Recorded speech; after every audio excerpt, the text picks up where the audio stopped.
சட்ட ஒழுங்கு டிஜிபி அதை கூட முறையாக நியமிக்க முடியாத திராணற்ற அரசு ஸ்டாலின் அரசு. சிந்திச்சு பாருங்க. இன்றைக்கு உயர்நீதிமன்றம், உச்ச நீதிமன்றம் கருத்துக்கள் தெரிவிக்கப்பட்டு விட்டது. விரைவாக சட்ட ஒழுங்கு டிஜிபி நியமிக்கப்பட வேண்டும் என்று தெரிவிக்கப்பட்டது.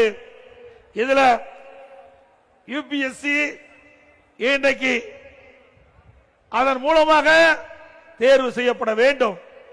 இன்றைக்கு இந்த அரசாங்கம் யுபிஎஸ்சி அங்கிருந்து 3 பேர் கொண்ட பட்டியல மாநில அரசுக்கு அனுப்பப்பட்டு விட்டது. இது மாநில அரசு பரிந்துரை செய்யப்பட்ட அதிகாரிகள் தான் அவர்கள். இவர்கள் பரிந்துரை செய்யப்பட்ட இந்த அதிகாரிகளை யுபிஎஸ்சி அதில் 3 பேர் தேர்வு செஞ்சு மாநில அரசுக்கு அனுப்பிச்சிருக்குது. இதுவரைக்கும் டிஜிபி நியமிக்க முடியல. அதுக்கு காரணம் இவர்களுக்கு ஜால்ரா போடுற டிஜிபி கிடைக்கல. ஜால்ரா போடுற டிஜிபி கிடைக்கல. ஒரு நல்ல டிஜிபி, திறமையான டிஜிபி வந்தா தான் சட்ட ஒழுங்கு பாதுகாக்க முடியும்.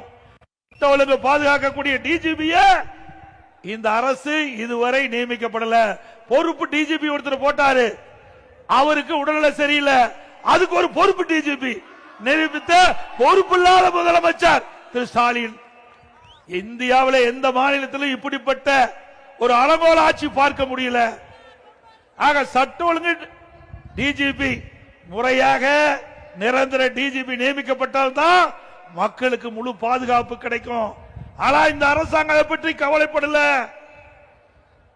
இவர்களுக்கு வேண்டியப்பட்டவர்கள் டிஜிபி ஆக வேண்டும், அந்த எண்ணத்தோடு செயல்படுவதுதான் கண்டிக்கத்தக்கது.